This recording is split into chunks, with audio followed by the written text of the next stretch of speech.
and kind of like Tina was saying, go somewhere I hadn't been. Well, let me tell you, you definitely went somewhere because that is definitely an all-time classic song. Well, thank you so much. I'm glad I made you feel something with that. And another song that was a classic song, which ironically ended up to be your last hit song in Motown, was Neither One of Us Wants to Be the First to Say Goodbye. Yeah. Now, why did you decide to leave Motown? Well, first of all, our contract was contrary to what people think, that we just were fighting and that was it. Our contract was up with them. We had done our 7 years, and actually we wanted to stay with the company. By that time, we were mature enough to know, to take care of our business and do what we needed to do. But the company was changing at that time. As if you remember, that was right as this company was moving to L.A. Right. Okay? Half of the artists were still the underdogs, were still in Detroit. And the big ones they took to L.A. with them, the Supremes and others, just followed right out to L.A. And Ewart Abner, who was an old friend of ours during our VJ days, was the president of the company at that time. And we had a special relationship, even though he was very busy. And he was honest enough to say to us, as much as we'd love to have you here and keep you here, in other words, it's not going to be right by you. Wow. So you guys, should go.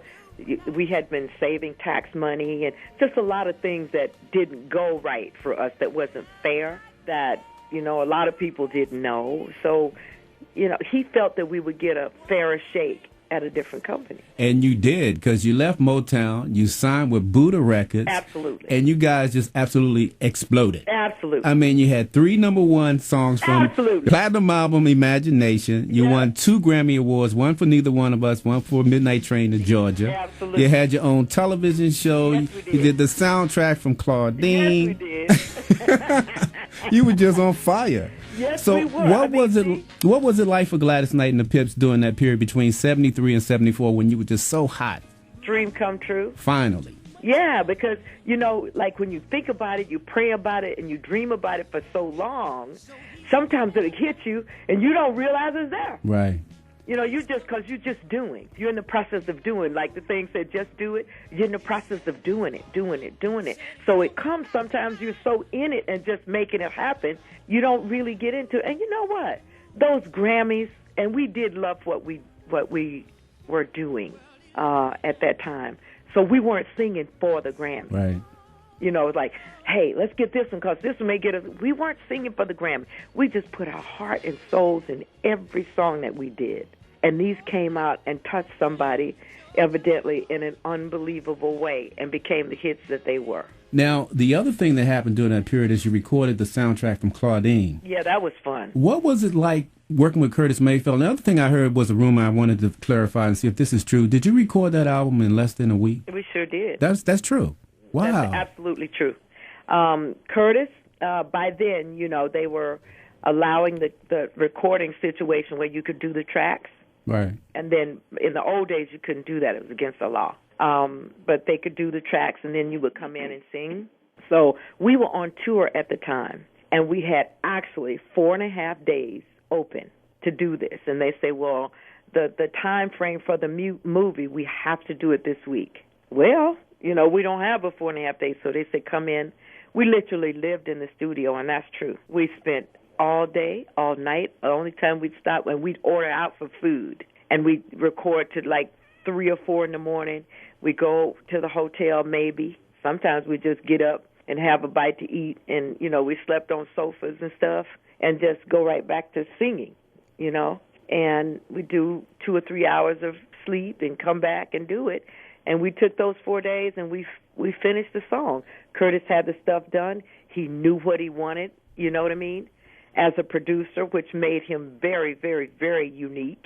It wasn't experimental at that time. Right. He knew his material. Okay, we're doing this one now, and this the only one that he didn't have, and I'm going to finally give my brother his credit for this. The only song that he didn't have totally complete was On and On.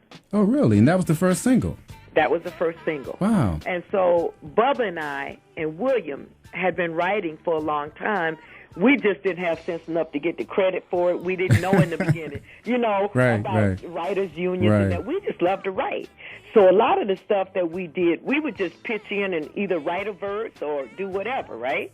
So there was this middle section, that says, "So good I feel." Oh, yeah. 'Cause love is real. That part right there. Right. So every time we would get to that part, we'd stop and we'd be stomped. And he couldn't figure out what he wanted to do with it. So that night, after we had gone on to another song, Bubba wrote that little part.